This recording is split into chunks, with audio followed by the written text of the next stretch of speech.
Karl Lagerfeld a été fidèle à un seul homme durant toute sa vie, son éternel amour Jacques de Bachet.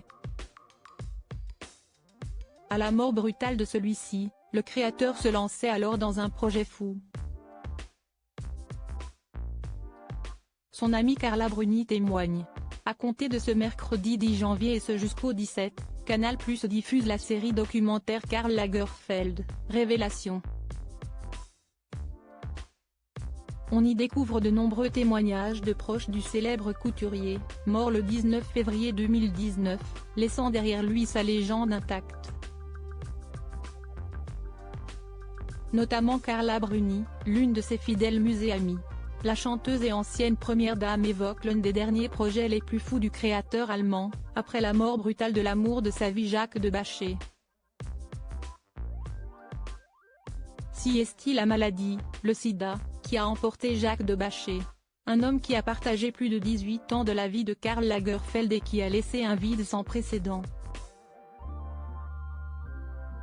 Bouleversé par cette disparition, le directeur artistique de la maison Chanel prend alors la décision de rénover entièrement l'hôpital Raymond Poincaré, dans lequel son amour a fini ses jours.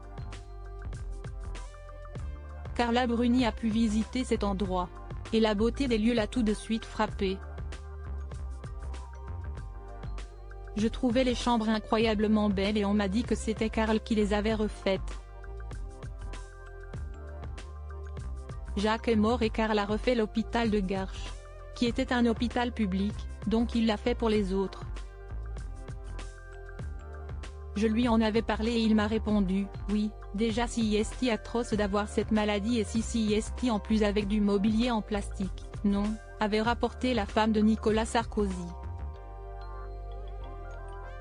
Pas fan du mobilier d'hôpital, Karl Lagerfeld avait fait une remarque aussi cynique qu'amusante sur l'hôpital américain, dans lequel il a fini ses jours. Jacques de Bachet, l'éternel et seul amour de Karl Lagerfeld. Il faut dire que la mort de Jacques de Bachet a été des plus marquantes pour Karl Lagerfeld. Dans le divan de Marc-Olivier Fogiel il y a quelques années, le créateur avait évoqué cet homme si important pour lui. Ce premier grand amour est rencontré en 1971. Dans Proust, il y a Swann qui vit avec Odette et lui tombe amoureux de quelqu'un qui n'est pas de son genre. Voilà mon histoire. Cela n'empêchait pas une affection réelle, profonde et définitive avec Jacques, avait-il fait savoir.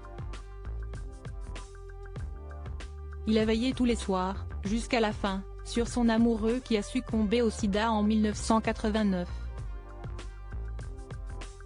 Il est resté depuis l'éternel et seul homme de sa vie.